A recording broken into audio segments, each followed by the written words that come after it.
Assalamualaikum warahmatullahi taala wabarakatuh. Alhamdulillah. Alhamdulillahilladzi hadana lihadza wa ma kunna linahtadiya laula an hadanallah. Wassalatu wassalamu ala Rasulillah wa ala alihi wa sahbihi wa man walah. Rabbi israh li sadri wa yassir li amri wa hlul 'uqdatam min lisani yafqahu qawli. Subhanaka la ilma lana illa ma 'allamtana innaka antal alimul hakim. La haula wala quwata illa billahil aliyil azim. Tuan-tuan, puan-puan, saudara-saudari, sahabat-sahabat yang dikasihi sekalian, syukur kepada Allah Subhanahu wa taala kerana dengan nikmat serta rahmatnya, hidayah kurniaannya, maka kita dapat bertemu lagi dalam ruang ilmu ini. Mudah-mudahan Allah Subhanahu wa taala akan terus-menerus memberi ruang dan peluang untuk kita menuntut ilmu. Kerana ilmu adalah jalan menuju iman, dan iman adalah jalan menuju aman. Apabila kita direzekikan untuk mendapat ilmu, insya-Allah itu akan memberi ketenangan, keamanan pada jiwa kita, dan mudah-mudahan dengan keamanan pada jiwa di dunia ini itu mendatangkan menggamit datangnya rahmat Allah Subhanahu wa taala hingga kita dapat masuk ke dalam syurga. Ya, insya-Allah Nabi Sulaiman alaihissalam ditawarkan 3 perkara. Pertama, Nabi Sulaiman ditawarkan dengan kuasa, harta dan ilmu.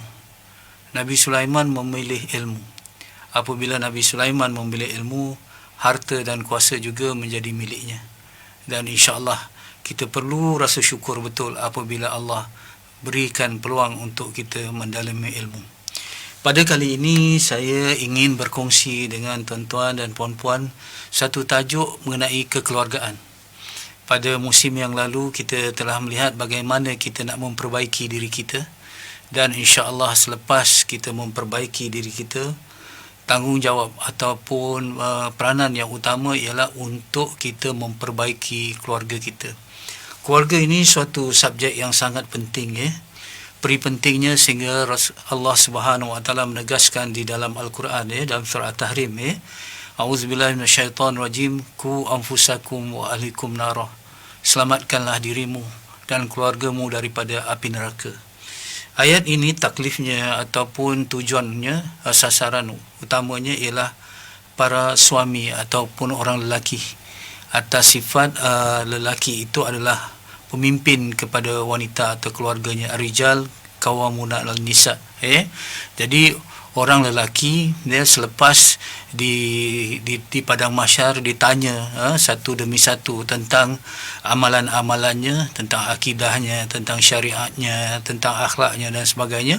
Setelah selesai kira bicara pada dirinya, maka didatangkan isterinya, didatangkan anak-anaknya, keluarganya, masing-masing ditanyakan. Justru kita lihat seorang lelaki begitu sukar, ya, untuk masuk ke syurga. Begitu sukar. Kerana bukan saja dia bertanggungjawab atas dirinya, tetapi dia juga bertanggungjawab pada isteri dan juga kepada anak-anaknya. Berbeza dengan seorang wanita, ya. Wanita, ya, dia nak masuk syurga ni 4 je dia jaga. Pertama, dia jaga solatnya. Yang kedua, dia jaga puasanya. Yang ketiga, dia menjaga maruah dirinya. Dan yang keempat, dia sungguh-sungguh, ya, menjaga ketaatan pada suaminya. Jadi seorang lelaki memang suatu yang sangat berat, satu tanggungjawab yang perlu betul-betul serius untuk kita ketahui, kita fahami, kita hayati dan kita amalkan. Sebab itu selalu dikatakan untuk berjaya memimpin ummah, perlu terlebih dahulu berjaya memimpin orang rumah, ya. Kalau kita tidak berjaya memimpin orang rumah kita, maka kita tidak akan berjaya dalam memimpin ummah, ya. Kerana di dalam keluarga kita lah sebenarnya kita menjadi diri kita yang sebenar. Dalam keluarga kita lah kita menjadi diri kita yang sebenar. Kalau di tengah masyarakat mungkin kita boleh berpura-pura, boleh bermuka-muka, orang kata pretend to be good, orang lihat, ya. Tetapi dalam rumah kita ketika semua perisai ataupun barrier sempadan itu dah tak ada, maka kita jadi diri kita yang sendiri. Sebab tu kalau seorang tu baik di dalam rumah tangganya, insya-Allah apabila dia baik dengan isterinya, dia baik dengan anak-anaknya, ataupun bagi seorang wanita dia baik dengan suaminya, baik dengan yang lain-lain dalam keluarganya, dia memang orang yang baik yang sejati. ya, itu adalah ukuran kepada seorang, sama ada dia baik sebenarnya ataupun dia hanya bermuka-muka. Justru Rasulullah sallallahu alaihi wasallam menegaskan, ya, khairukum khairukum li ahlihi. Kamu yang terbaik ialah kamu yang terbaik dengan keluarganya. Jadi kalau seorang tu baik dengan keluarganya, insya-Allah dia baik dalam organisasinya. Dia akan baik dalam kejiranannya ataupun dalam masyarakatnya, dan dia orang yang terbaik. Kalau dia memimpin di tahap negara, dia pemimpin yang baik. Tetapi sekiranya dia baik hanya pada skala-skala yang lain, ataupun dalam organisasi dia baik, dalam tempat-tempat yang lain dia baik, tetapi dalam keluarganya sendiri dia tak baik, dia bukan orang baik yang sejati. Jadi inilah, ya, kita kena perjuangkan sungguh-sungguh seperti mana Rasulullah sallallahu alaihi wasallam, ya. Kebaikan Rasulullah sallallahu alaihi wasallam itu terlebih dahulu diiktiraf oleh orang yang paling rapat dengannya. Siapa? Siti Aisyah, Ummahatul Mukminin radhiyallahu anha. Ketika ditanya siapa, bagaimana Rasulullah sallallahu alaihi wasallam itu, maka Siti Aisyah menjawab, ya, wa kana khuluquhul Quran, ya.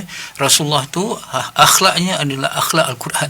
Jadi diiktiraf atau diakui sendiri oleh isteri yang melihat dari dekat. Kita kadang-kadang minta maaf lah, ya, kalau saya akuilah diri saya banyak kelemahan, ya.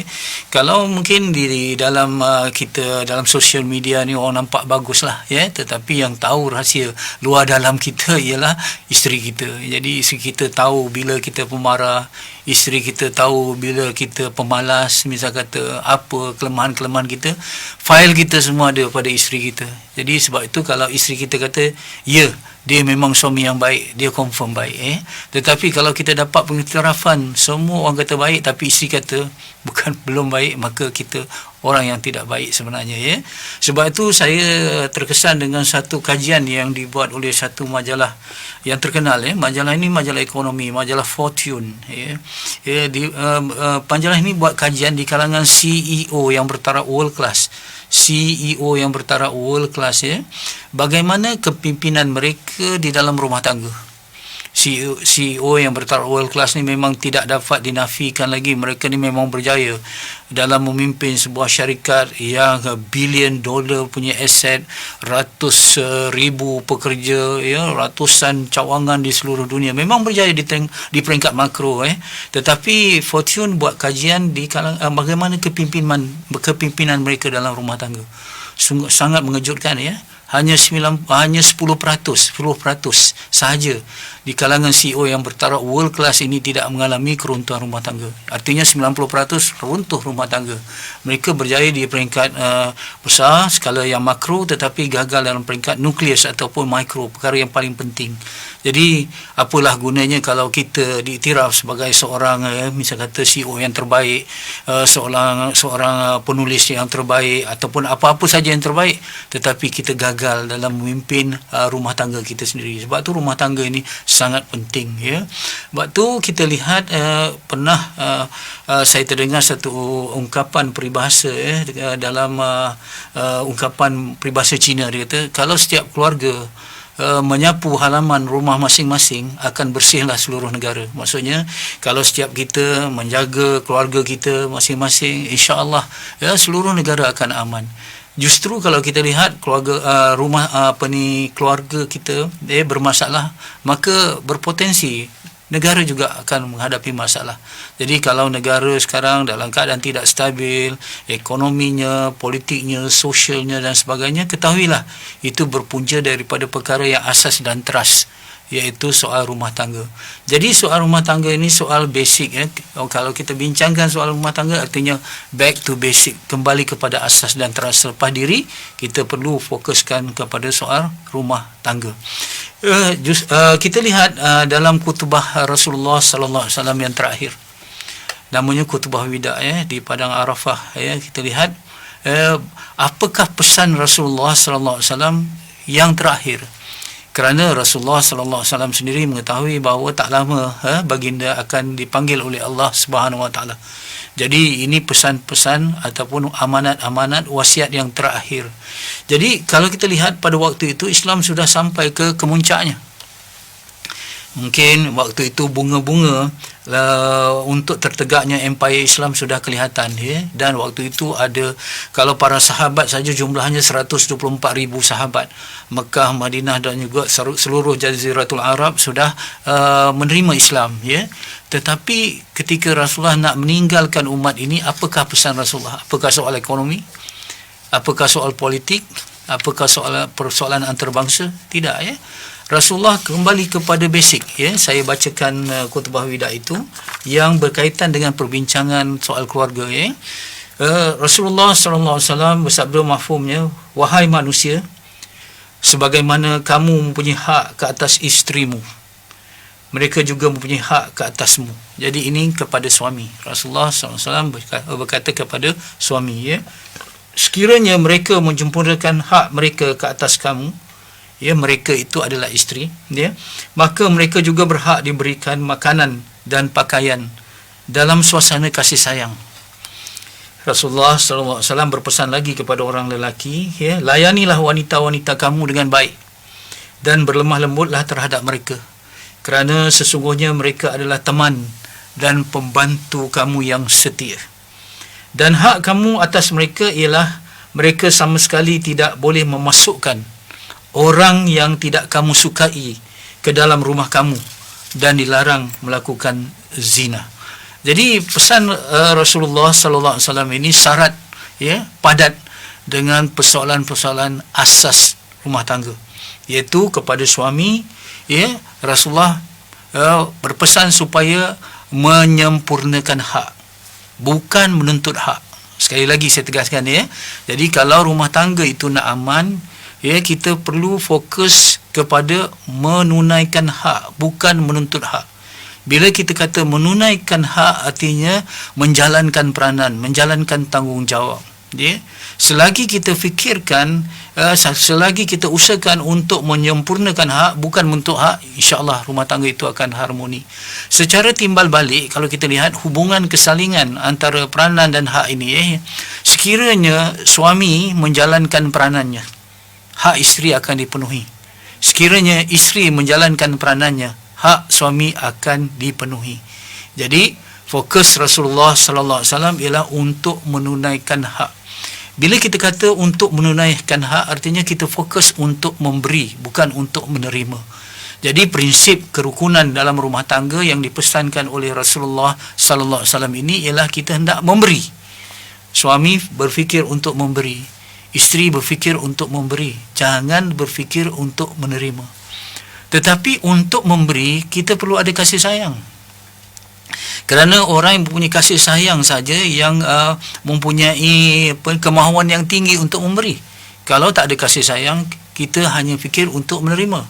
Sebab hukum kasih sayang itu berbunyi, hukum kasih sayang, ya, formula dia, beri dulu baru dapat, ya. Bukan kita tuntut kasih sayang, tapi kita beri dulu. Jadi untuk memberi kena ada kasih sayang. Dan untuk ada kasih sayang di dalam hati sanubari kita, perlulah ada iman yang kuat kepada Allah Subhanahu Wa Taala. Sebab itu iman, ya, berkadar terus dengan kasih sayang. Makin tinggi iman seorang kepada Allah, makin tinggi kasih sayangnya sama manusia. Sebab itu di dalam Quran kata, ya, innamal mu'minuna ikhwatun, sungguhnya orang mukmin itu bersaudara, ya, berkasih sayang. Begitu juga dalam hadis, la yu'minu ahadukum hatta yuhibba li akhihi ma yuhibbu li nafsihi. Tidak sempurna iman seseorang hingga dia mengasihi, ya, saudaranya, ataupun dalam konteks ini isterinya atau suaminya, ya, seperti mana dia mengasihi dirinya sendiri. Jadi rupanya iman adalah tonggak kekukuhan dalam rumah tangga. Kerana bila ada iman, ya, ada kasih sayang. Bila ada kasih sayang, kita fikirkan untuk memberi. Bila fikirkan untuk memberi, kita fikir untuk menyempurnakan hak.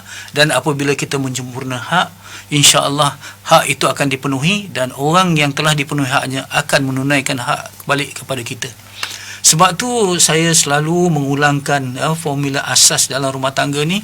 Umpama satu segitiga, ya, segitiga, tengok, ya, segitiga, saya tak dapat lakarkan, tetapi boleh bayangkan, ya, anda yang tengok, ya, segitiga, ya, okey, macam piramid. Yang di atas tu ialah Allah Subhanahu Wa Taala, ya, letakkan, bukan kedudukan Allah ini, maksudnya kedudukan Allah di hati kita, Allah, ya, di atas. Yang sebelah kiri isteri, yang sebelah kanan suami. Cuba tengok ya tangan saya ya. Bila suami datang terus dekatkan diri dia dengan Allah, dan isteri dekatkan diri dia dengan Allah, maka mereka akan akrab, mereka akan rapat. Tetapi kalau suami jauh daripada Allah, isteri jauh daripada Allah, jarak mereka pun akan menjauh. Jadi sebab itu ya, selalu saya katakan dan tak jemu-jemu saya pesankan untuk kita ya, satukan antara kayu dengan kayu, kita gunakan paku. Kalau kita nak satukan batu dengan batu, kita gunakan simen. Dan untuk satukan dua hati, dalam konteks ni hati isteri dan hati suami, mestilah Allah ataupun iman yang menjadi penyatuan. Jadi ini penting. Jadi diingatkan kepada kaum lelaki dua perkara ya, iaitu menyempurnakan hak soal makanan dan pakaian. Kata ulama serentak kepada tiga: makanan, pakaian dan juga tempat tinggal. Makan kalau dalam mazhab Syafi'i ialah 2 kali kenyang dalam satu hari. Pakaian 2 helai pakaian dalam dan luar setahun. Ini, dan rumah yang boleh menutup aurat dan keaiban diri dan juga keselamatan ini. Tetapi perlu diingat, ada pesan Rasulullah di hujung tu, dan ini selalu dilupakan, iaitu Rasulullah kata maka mereka juga juga berhak diberi makan dan pakaian dalam suasana kasih sayang. Ini penting Kadang-kadang subhanallah, kita telah bagi keperluan fizikal dan material isteri kita, tetapi kita terlupa keperluan emosi ataupun keperluan hati, iaitu kasih sayang. Ini perkara yang paling asas. Kadang-kadang kita subhanallah, kita ada rumah yang besar, kita ada kenderaan yang baik kita ada makanan yang lazat-lazat, tetapi kita tidak ada beri kasih sayang. Beza antara membina sebuah rumah dengan rumah tangga. Beza antara house dengan home. Kalau dalam bahasa Inggeris house tu rumah dibina dengan kayu, batu, besi, konkrit, itu rumah. Tetapi rumah tangga dibina dengan kasih sayang, dengan iman, dengan persaudaraan, dengan kemaafan dan sebagainya. Jadi jangan kita hanya membina rumah, kita beri isteri kita rumah, tetapi kita tak jadikan rumah itu sebuah rumah tangga yang ada kasih sayang. Jadi sebab itu, bagi orang lelaki, perkara yang pertama dan utama dijaga dalam rumah tangga ialah nafkah. Nafkah. Nafkah sama yang paling asas ialah nafkah lahir, iaitu makanan, pakaian dan juga rumah. Begitu juga nafkah batin, selain hubungan bersama ataupun kita mendidik isteri kita dengan kasih sayang. Ini perkara yang paling asas.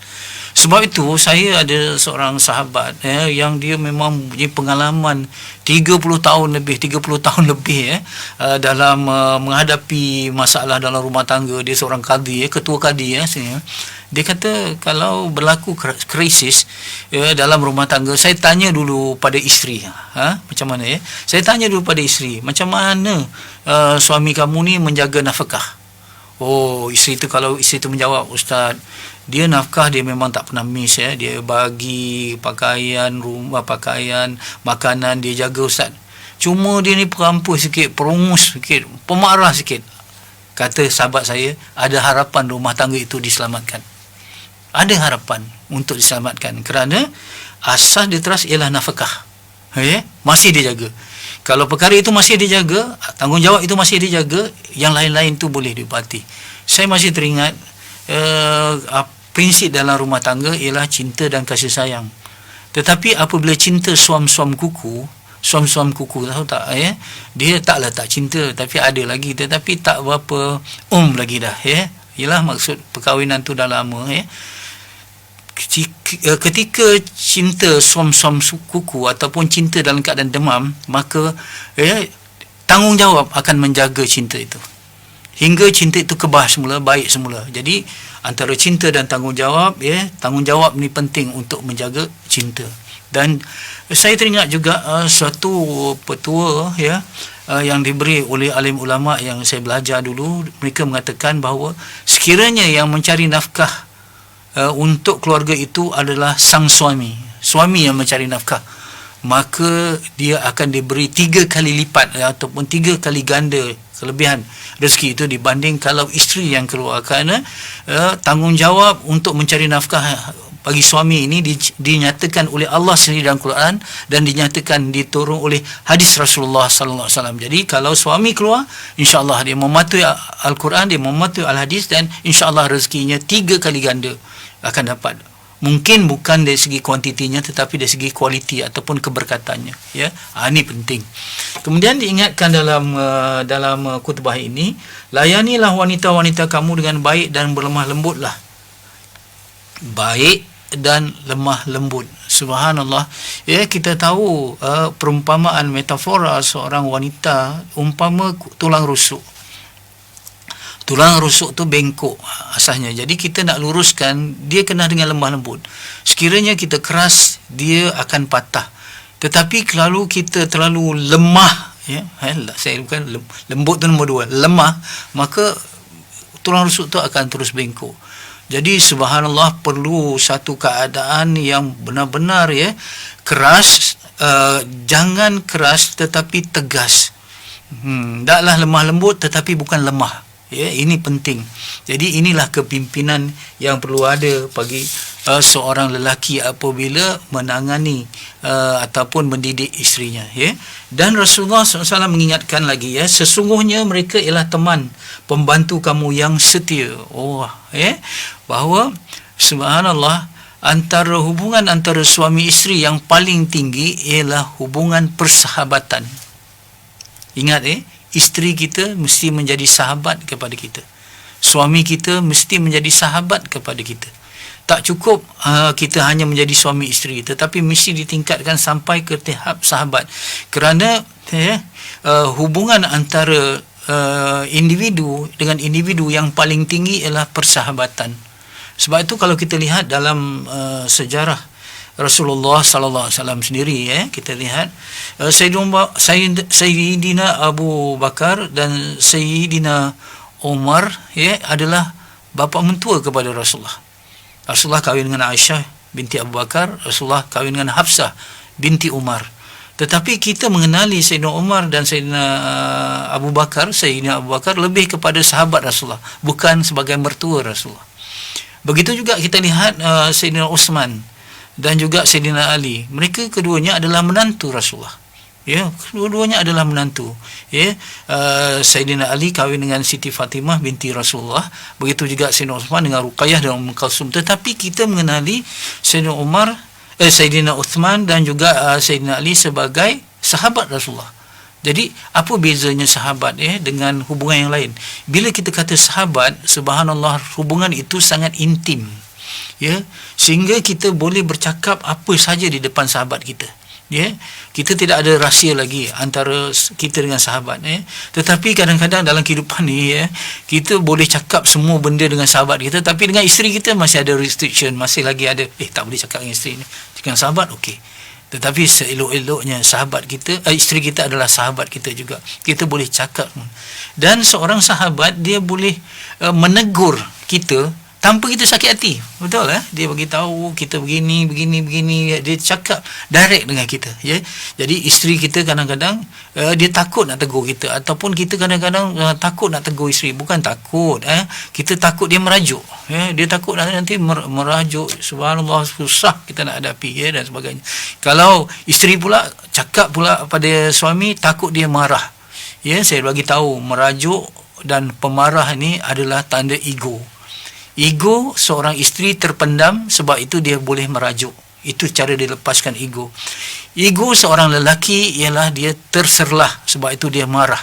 Jadi kita kena tahu, dua perkara ini, ego ni, sama ada ego yang terpendam pada isteri atau ego yang terserlah pada suami, hanya boleh dilebur dan dilunturkan dengan Allah, dengan kebesaran Allah tadi. Kenapa orang rasa diri dia besar? Itu ego antaranya ialah dia rasa diri dia besar kerana dia tak terasa Tuhan yang besar dalam diri dia. Kalau Tuhan yang besar tu dalam hati dia, insya-Allah yang lahir luntur dan lebur. Betul, sekali lagi, itu. Jadi kita pergi kepada yang dikatakan pembantu ataupun sahabat yang setia. Ya, ini paling penting, ya. Subhanallah, kalau kita lihat isteri-isteri Rasulullah sallallahu alaihi wasallam semuanya menjadi sahabiah, ya, semuanya sahabat kepada Rasulullah sallallahu alaihi wasallam. Siti Khadijah contohnya, apabila Rasulullah sallallahu alaihi wasallam sedang kesejukan, waktu itu Rasulullah tak tahu apa yang terjadi pada dirinya, ya. Maka ketika itu apa yang disebut oleh Siti Khadijah kepada Rasulullah, ini watak sahabat, iaitu dia menceritakan ataupun dia mengingatkan Rasulullah SAW tentang kebaikan Rasulullah, reputasi Rasulullah. Engkau memberi makan kepada orang yang kelaparan, engkau menyambungkan silaturahim, disebut kebaikan Rasulullah pada waktu itu. Apa yang terjadi kepada orang yang baik mesti baik. Ini Siti Khadijah punya watak. Ketika Rasulullah dalam keadaan sikit terkesan di perjanjian Hudaibiyah, ya, Rasulullah masuk ke dalam kemah. Waktu itu giliran Ummu Salamah, berubah muka Rasulullah kerana apabila tertangguh nak mengerjakan umrah pada waktu itu, Rasulullah suruh sahabat-sahabat sembelih dan bertahlul dan sebagainya, tetapi sahabat macam terkesima. Bukan sahabat tak patuh, nauzubillah, bukan sahabat tak patuh, tetapi oleh kerana mereka sangat inginkan, sangat impikan untuk masuk ke Makkah dan untuk mengerjakan umrah pada waktu itu, ya, tetapi tertahan, maka Rasulullah berasa macam berubah sedikit wajah, pergi. Apa Ummu Salamah waktu itu kata? Wahai suamiku, wahai Rasulullah SAW, kalau dulukanlah kau cukurlah kepala dan sembelihlah, saya akan diikuti oleh sahabat-sahabatmu. Betul begitu, Subhanallah, kita lihat bagaimana keterbukaan seorang sahabat untuk menegur sahabatnya lain, dan ini harus ada dalam hubungan antara suami dan isteri. Baik, dan ini pesan kepada wanita dan pada isteri, tadi pada suami, dan ini khutbah wida ni juga pada isteri, Dan hak kamu atas mereka ialah mereka sama sekali tidak boleh memasukkan orang yang tidak kamu sukai. Jangan kita masukkan para isteri, dengar betul-betul, jangan kita masukkan orang yang tidak disukai oleh suami kita ke dalam rumah tangga kita. Bila saya mendengar penghuraian tentang orang yang tidak disukai oleh suami, bukan ini membenarkan suami boleh membenci siapa, tak. Setengahnya macam ni, kita dah tahu suami kita dengan orang ni dia tak adalah bermusuh, tetapi dulu ada sikit sengketa dan sebagainya, tak ngam lagi, walaupun tak bermusuh. Jadi ataupun sama ada itu adik-beradik kita sendiri, ataupun ipar duai kita, ataupun kejiranan kita, maka waktu itu apabila orang ini nak masuk ke dalam rumah kita, walaupun ada muhram, kita minta izin. Contohlah, katalah si A ni, kita tahu suami kita pernah ada rasa tak sedap hati dengan dia, dia nak masuk dengan isteri dia, ini lelaki, kita bagi tahu, abang, ini nak masuk ni. Kalau suami kita kata jangan, bagi tahu begitu. Begitu juga perkara orang-orang yang lain, selain daripada rumah kita, selain daripada orang yang ada di dalam rumah kita, maka minta izin pada suami kita untuk memasukkan orang ke dalam rumah kita. Sebab kita tak tahu siapa yang suami kita tak suka, betul? Takkan suami kata, ini senarai orang yang saya tak suka, kalau orang ni masuk, jadi eloknya kita bagi tahu. Kecuali suami kita dah bagi lesen besar awal-awal kahwin. Kalau adik-beradik datang, kalau ini datang, tak payah minta izin lah, boleh. Kalau yang itu lesen besar, kita ambil lah. Ini tu. Dan sekarang ini saya ingin mengingatkan, bila era sosmed ni, social media ni, kadang-kadang kita tidak bawa melalui alam nyata, tetapi kita bawa lelaki-lelaki lain ke dalam rumah kita. Na'udzubillah, kadang-kadang sampai ke bilik tidur kita melalui social media. Kita masih berhubung dengan WhatsApp, kita masih berhubung dengan Twitter, dengan Messenger ataupun dengan Facebook. Subhanallah, kadang-kadang dengan lelaki, dengan lelaki yang bukan mahram. Maka waktu itu terjadilah khalwat di alam maya. Jadi ini sangat berbahaya. Saya tegaskan, ini sangat berbahaya. Kerana dengar, kerana kadang-kadang suatu yang segan ataupun rasa malu untuk kita sebut face to face ataupun dari keadaan berdepan, kadang-kadang kita malu, tetapi kita tidak malu untuk menyuarakannya dalam bentuk dalam bentuk kata-kata dalam WhatsApp ataupun simile tu, nampak gambar love, nampak senyum dan sebagainya. Subhanallah, satu gambar lebih bernilai daripada 1000 kata-kata. Kadang-kadang kita panggil love aja, letak love saja, kita suka, ataupun kita nampak kita senyum dan sebagainya. Kita nampaklah yang nakal-nakal tu dalam tu kata, orang sebelah sana tak tidur tu. Ini yang kena bahaya.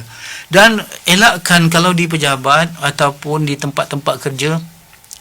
Saya ada pengalaman perkara ini, ialah apabila didatangi oleh suami, oleh isteri, yang mana isteri ataupun isteri orang lain atau suami orang lain menerima luahan-luahan hati, luahan-luahan rasa daripada isteri orang lain. Mula-mula memanglah bagi tahu gini, bagi tahu begini, elakkanlah. Kerana sekiranya perkara itu boleh disalurkan sesama wanita, pilihlah sesama wanita, tak payah. Sebab the first duty of love is to hear. The first duty of love is to hear. Tugas cinta yang pertama ialah menjadi pendengar. Jadi tahulah kita bahawa dengan menjadi pendengar, kita telah membuka satu ruang dalam hati kita untuk dicintai. Ya. Subhanallah, kadang-kadang terjadi apa yang saya pernah dengar, ya, teman tapi mesra. Teman tapi mesra. Ini banyak menghancurkan rumah tangga. Banyak hubungan-hubungan yang terlajak, sampai na'udzubillah ke peringkat yang saya tak payah sebut di sini, dan di dalam organisasi, dalam syarikat perniagaan dan sebagainya. Subhanallah, kadang-kadang kita nak berniaga, kita bincang dengan rakan niaga kita, inilah berniaga secara media sosial ni, kadang-kadang jumpa kedai mamak ke, jumpa restoran ni, bincang-bincang sampai pukul 1, pukul 2 antara isteri orang dengan suami orang, kononnya nak berniaga, ya. Subhanallah, kena jaga sungguh-sungguh, kerana rumah tangga kita ialah tanggungjawab kita. Ini penting. Jangan dengar, ya, Rasulullah sallallahu alaihi wasallam menegaskan, ada ulama yang mengatakan begini, ya, Rasulullah sallallahu alaihi wasallam ialah pemimpin yang bersifat futuristik. Maksudnya Rasulullah dah nampak dah pada masa akan datang, ya, lelaki-lelaki yang bukan murah akan dibawa ke dalam rumah, yang ini yang kita kena jaga, ya. Hati-hati. Dan juga dilarang melakukan zina. Zina ini itulah yang saya katakan tadi. Zina ni, kemuncak zina ialah hubungan fizikal, tetapi dia bermula dengan zina hati. Zina hati itu apa? Cita-cita dan harapan. Zina apa? Zina mata, tukar-tukar gambar antara suami orang dengan isteri orang, ataupun antara anak dara dengan lelaki bukan muhram. Subhanallah, ini kena jaga. Khususnya yang ini, ya, disebut kepada mereka yang sudah berumah tangga. Ya, dalam hati isteri yang paling besar seharusnya ada suaminya saja. Ya, itu saja. Tak ada orang lain dah. Suami dia yang paling besar. Sekiranya dulu dia alumni sekolah ini, dia ada bekas kekasih, kemudian berhubung, kemudian daripada itu mula balik hubungan-hubungan yang lama, ini sangat berbahaya.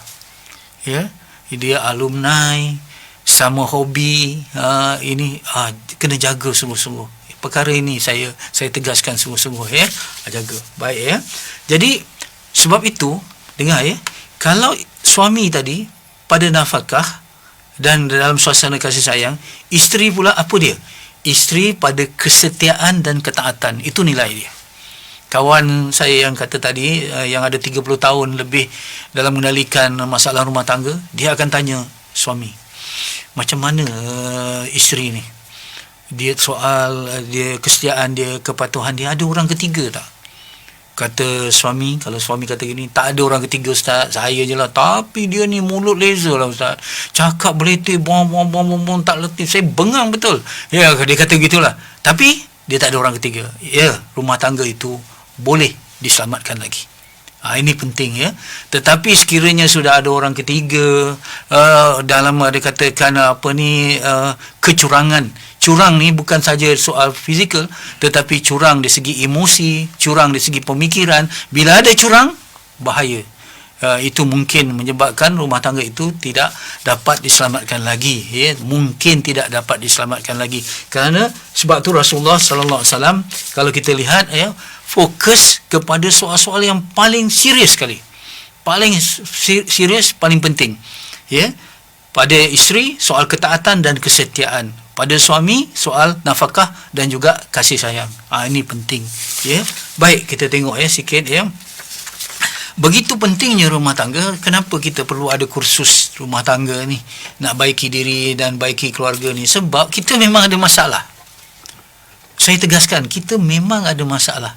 Kadar perceraian yang seperti mana yang pernah didedahkan, saya teringat lagi masa tu Menteri di Jabatan Perdana Menteri Datuk Dr. Masyitah mendedahkan hasil kajian waktu itu ialah setiap 15 minit satu penceraian berlaku. Setiap 15 minit satu penceraian berlaku di kalangan umat Islam. Ya. Dan dapatan pada tahun 2017 oleh Jabatan Kehakiman Syariah dibuat sekali lagi daripada bulan Januari sampai bulan Oktober saja pada tahun itu, kadar perceraian meningkat. Kalau dulu 15 minit satu penceraian, sekarang 11 minit perceraian berlaku.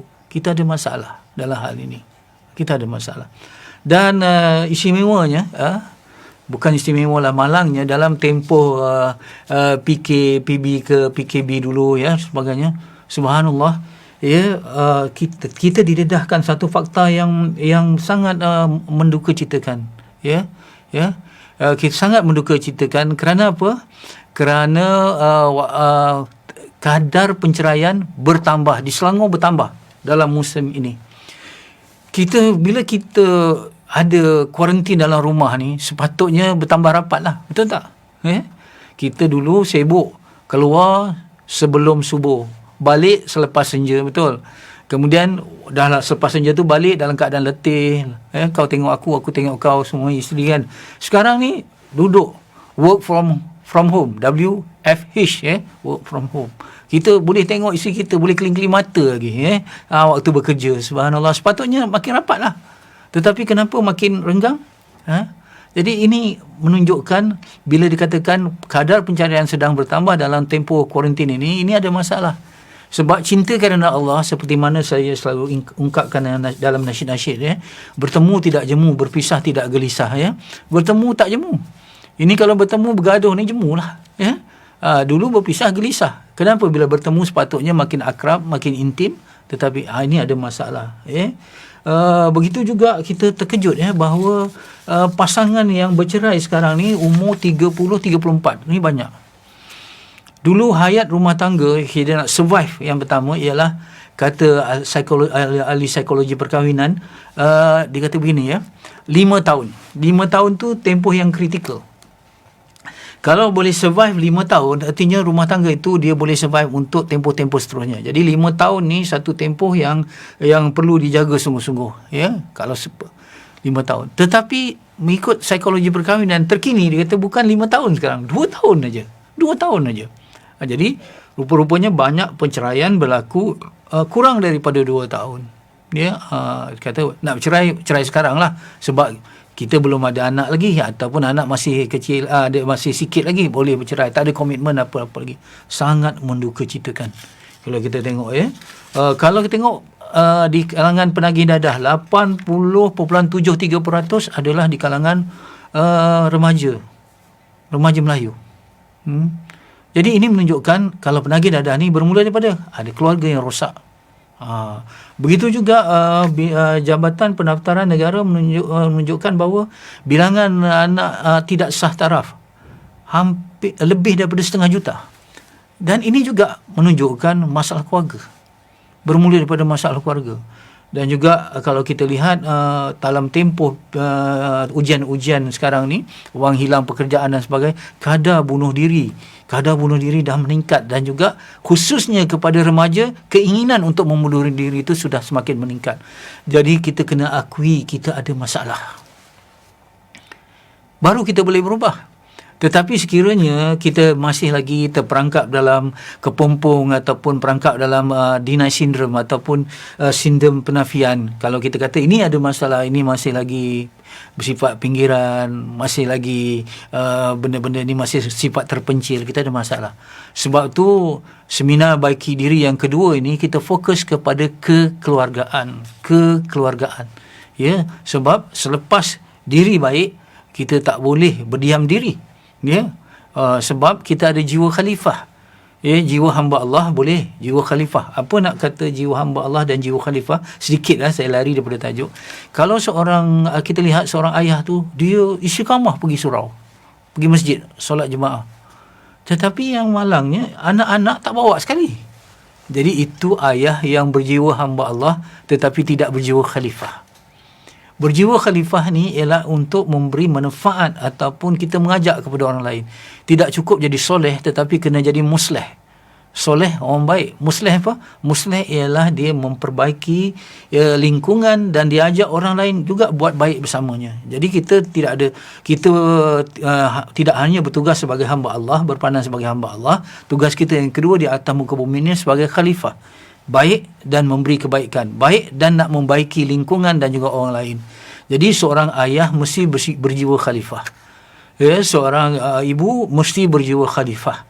Jadi hanya dengan berjiwa khalifah kita boleh membaiki rumah tangga kita. Jadi inilah kesesuaiannya kita buat kursus untuk seminar baiki diri yang kedua ni, untuk kita fokus kepada membaiki keluarga saja. Dan bila sebut perkara ini, saya bukan apologetik, tapi saya memang akui bahawa saya juga hakikatnya sedang jatuh bangun, sedang bermujahadah untuk membaiki keluarga saya sendiri. Jadi apa yang saya paparkan ialah ilmu, ialah panduan, dan mari kita sama-sama melaluinya. Kita bercakap, saya bercakap atas status saya sebagai murid, bukan murad. Murid ni orang yang sedang dididik, sedang mencari, belum jumpa lagi, tapi sama-sama kita mencari. Mudah-mudahan bila kita ta'awun dengan kebaikan, dengan kebajikan, insya-Allah Allah akan bantu. Rahmat Allah bersama dengan jemaah. Baik. Tugas kita ialah selamatkan diri kita daripada api neraka. Subhanallah, ini tugas yang besar. Tugas yang besar. Nak selamat daripada kemiskinan, nak selamat daripada perkara-perkara yang negatif di dunia ini pun payah, apatah lagi untuk selamat daripada neraka. Dan cita-cita kita, ultimate goal kita dalam rumah tangga ini diterangkan dalam surah Ar-Ra'du. Ar-Ra'du ayat 22-23, mafhumnya begini. Syurga Aden yang mereka masuk ke dalamnya bersama. Syurga Aden ni adalah syurga yang kita masuk bersama dengan orang-orang yang soleh daripada bapa-bapa mereka. Dalam konteks ibu-ibu juga. Isteri-isterinya dan anak-anak cucunya. Sedangkan malaikat-malaikat masuk ke tempat mereka dari semua pintu. Maksudnya, kita punya cita-cita dan impian dan harapan kita ialah untuk membawa semua ahli keluarga kita. Kalau kita satu, suamilah, saya suami, isteri saya, anak-anak, juga anda juga, isteri, suami dan anak-anak, nak bawa semua masuk ke dalam syurga. Ini penting. Jadi untuk masuk syurga ni dibenarkan dua yang dulu jadi satu isu, nepotism dan kronism. Nepotism ni apa? Kita lantik orang yang baik di kalangan keluarga kita je, daripada perkataan Napoleon, jadi nepotism. Tetapi dalam soal nak selamatkan kita masuk syurga dan terhindar daripada neraka, dibenarkan nepotism. Dan kronism. Kroni ni apa? Kroni-kroni kita, orang-orang yang rapat dengan kita, semua kita kena ajak masuk syurga. Jadi subhanallah, kita sendiri nak masuk syurga pun payah, apatah lagi satu tanggungjawab pada seorang lelaki untuk bawa seluruh keluarganya masuk syurga bersama. Baik, untuk apa tanda bahawa kita boleh bersama dengan keluarga kita masuk ke dalam syurga bersama-sama? Saya ingin mengungkapkan kata-kata yang selalu saya ulang-ulang dalam mana ceramah, dalam mana kuliah, mana tazkirah untuk diri saya dan sahabat-sahabat. Kata-kata orang-orang sufi bahawa di dunia ini ada syurga. Di dunia ini ada syurga. Syurga itu dinamakan Al-Jannatul Ajilah, syurga yang disegerakan di dunia. Bila ditanya, apakah Al-Jannatul Ajilah? Ahli sufi itu berkata, orang-orang yang arif billah ni berkata, syurga yang disegerakan itu ialah qalbun salim, hati yang sejahtera. Rupa-rupanya di dunia ni ada syurga. Syurga itu ialah hati yang sejahtera, hati yang ada iman, hati yang ada akidah yang kuat, hati yang ada sifat mahmudah, hati yang terhindar daripada pemarah, kedekut, pendendam, itu sifat-sifat mazmumah. Jadi ahli sufi, orang arif billah ini menyambung lagi, mereka kata apa? Siapa yang tidak dapat syurga di dunia, mereka tidak akan dapat syurga di hari akhirat. Artinya siapa yang tidak dapat al-jannatul ajilah, syurga yang disegerakan dalam bentuk qalbun salim di dunia, mereka tidak akan dapat syurga di hari akhirat. Jadi rupa-rupanya syurga di hati kita ini penting untuk kita capai di dunia. Kerana itulah petunjuk, itulah indikator yang kita akan dapat syurga di hari akhirat kelak. Itu pada individu. Kalau pada keluarga, macam mana kita nak tahu seluruh keluarga kita boleh dapat masuk ke dalam syurga? Ada yang dikatakan baiti jannati.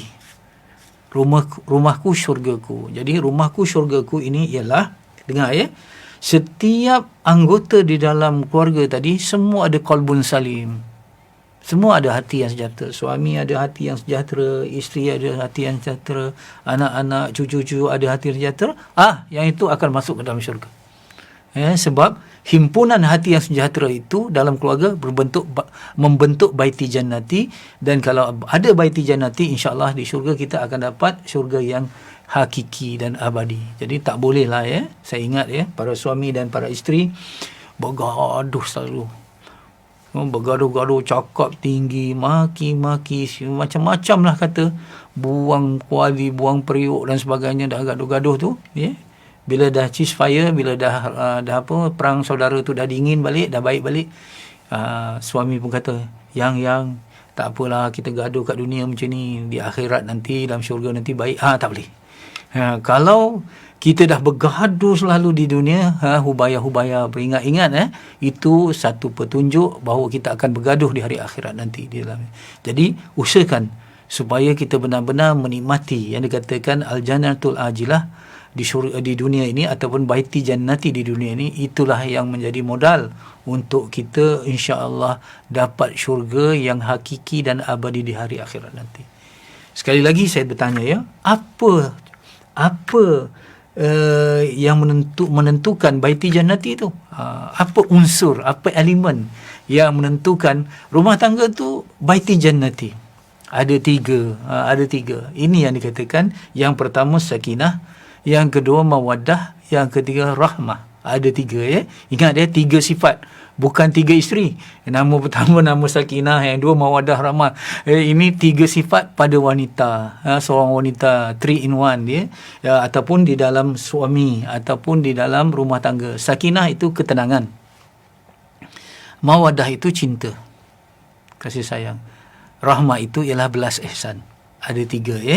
Okey, sedikit sebagai preview saja. Nanti kita akan insya-Allah kita akan perincikan dalam pengungsian nanti, insya-Allah. Mudah-mudahan Allah panjangkan umur. Sakinah ini, kenapa Allah menggunakan istilah sakinah dalam rumah tangga? Bila nak katakan ketenangan rumah tangga, bukan menggunakan kataan mutmainnah. Mutmainnah ketenangan juga, sakinah ketenangan juga. Tetapi kalau berbeza istilah, mesti berbeza maksud ataupun berbeza rupanya. Mutmainnah ini ialah ketenangan yang hasil kita akrab dengan Allah. Mutmainnah ni dari awal sampai akhir, bila dapat mutmainnah dia tenang aja, daripada awal sampai akhir. Tetapi sakinah yang dipilih untuk menggambarkan ketenangan dalam sebuah rumah tangga, dengar sakinah ialah ketenangan selepas berlakunya pergolakan. Sekali lagi saya tegaskan, sakinah ialah satu ketenangan yang terhasil selepas berlakunya kegoncangan ataupun pergolakan ataupun tribulasi atau ujian yang menggegarkan.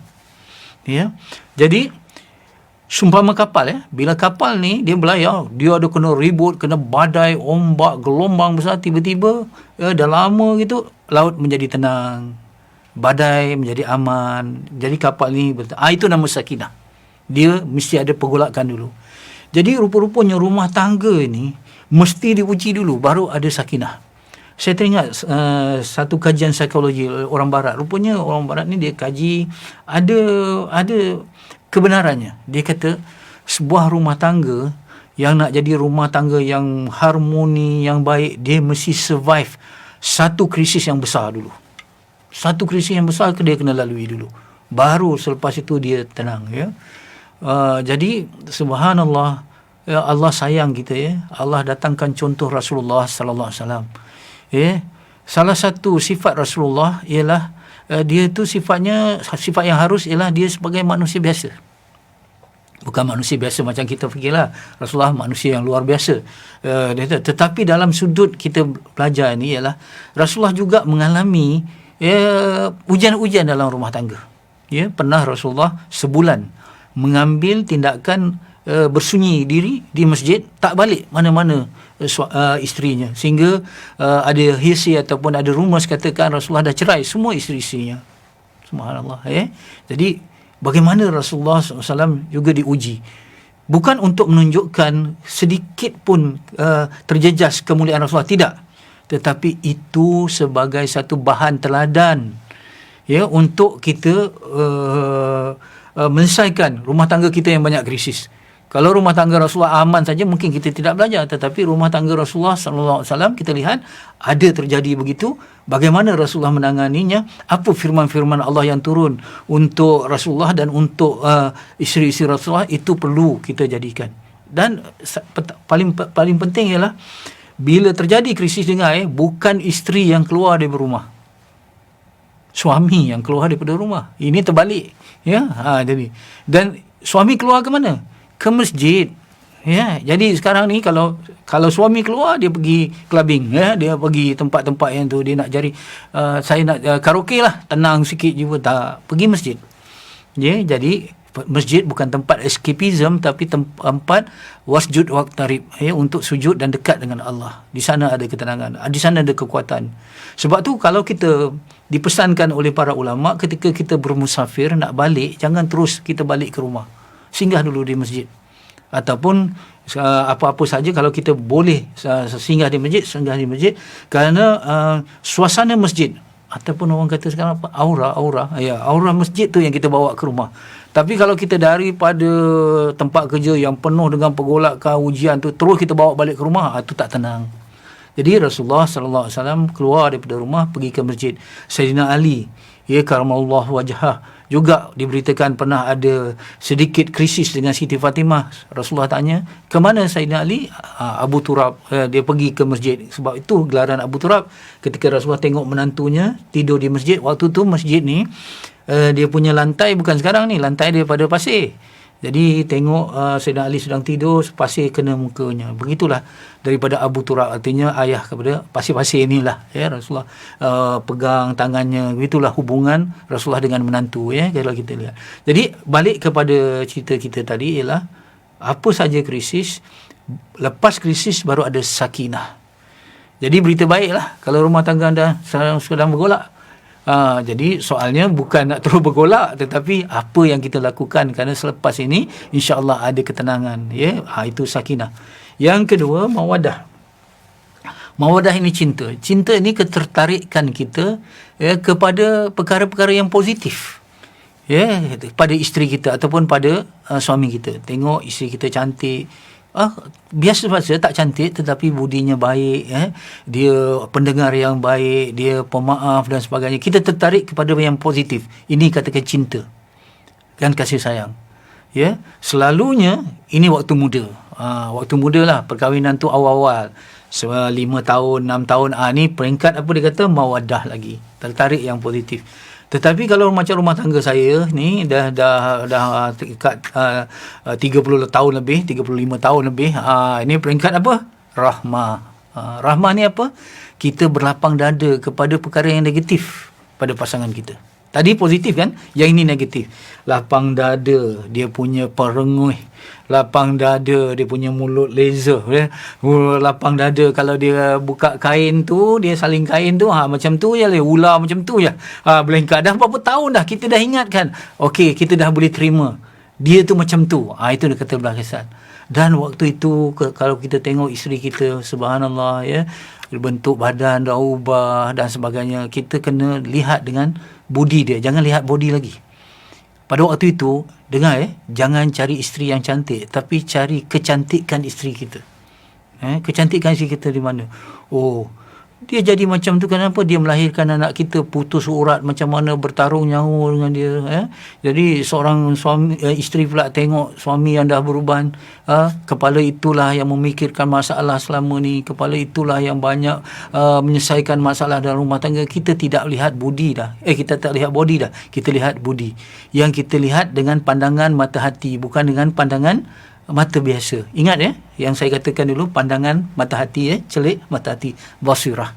Jadi pandangan mata hati inilah yang perlu ada dalam sebuah rumah tangga, insya-Allah. Barulah dikatakan bila ada sakinah. Dengar sakinah ni umpama akar dan pohon, dia akan berbuah. Buahnya dua, iaitu mawaddah, iaitu cinta dan kasih sayang, dan rahmah, belas ihsan. Mawaddah pada waktu kita tertarik pada positif, sifat-sifat yang positif pada pasangan kita, manakala rahmah kita berlapang dada dan bersabar tentang sifat-sifat negatif atau kekurangan pasangan kita, insya-Allah. Jadi mudah-mudahan sikit sebanyak apa yang saya kongsikan, baru 2 slide saja tentang, kita akan sama-sama tengok ada 30 slide. Mudah-mudahan kita dapatlah sambung nanti betul-betul secara terperinci dalam seminar Baiki Diri yang kedua. Kita fokus kepada soal kekeluargaan, bagaimana kita nak merawat cinta dalam rumah tangga, bagaimana kita nak bawa cinta ke syurga, bagaimana kita nak melihat sakinah, mawaddah, warahmah di dalam rumah tangga, dan apa yang dikatakan ulfah ataupun kelembutan di dalam sebuah rumah tangga. Dan kita nak tengok apakah tips-tips untuk kita membangunkan mawaddah, tips-tips apa yang kita nak bangunkan rahmah dalam rumah tangga. Dan kita nak lihat paling utama ialah apakah peranan dan apakah hak di dalam sebuah rumah tangga, supaya rumah tangga kita menjadi aman, dalam arti kata menjadi baiti jannati, dan insya-Allah mudah-mudahan kita sekeluarga akan masuk ke syurga. Sekian, wabillahi wallahu alam. Kalau ada kekurangan, bukan kalau ada, pasti adalah kekurangan, kelemahan itu daripada saya sendiri. Sekiranya ada kebaikan ataupun kebenaran, terimalah itu hakikatnya datang daripada Allah. Wabihi wallahu alam. Assalamualaikum warahmatullahi taala wabarakatuh.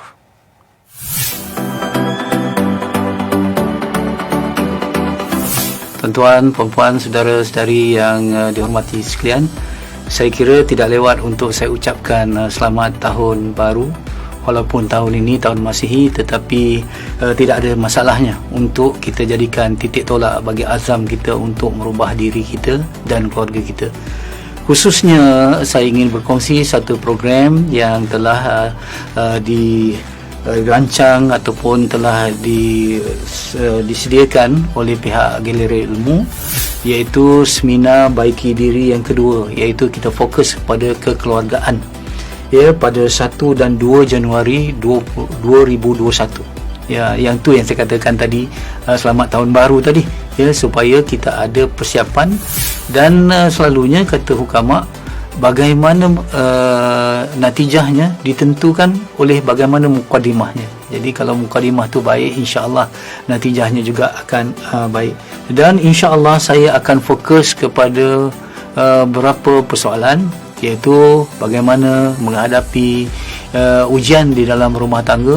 Yang keduanya, saya juga akan berkongsi tentang peranan dan hak dalam rumah tangga. Bagaimana kita mendidik dari hati, iaitu mendidik dengan teladan, kasih sayang, dan juga untuk kita mendidik dengan penuh keimanan, insya-Allah. Mudah-mudahan apabila kita berbincang nanti ataupun kita siapkan diri kita nanti dalam seminar ini, insya-Allah para suami akan dapat panduan untuk memimpin rumah tangganya, para isteri akan dapat panduan bagaimana menguruskan sebuah keluarga. Jadi ingat, suami adalah pemimpin, manakala isteri adalah pengurus. InsyaAllah di dalam semua rumah tangga yang selalu kita katakan baiti jannati, tetapi kadang-kadang kita sebut saja itu sebagai satu slogan, satu istilah. Tetapi mari di dalam seminar ini kita perincikan bagaimana kita nak supaya rumah tangga kita benar-benar menjadi syurga di dunia, insya-Allah, dan kita akan masuk ke dalam rumah, ke dalam syurga bersama ahli keluarga kita.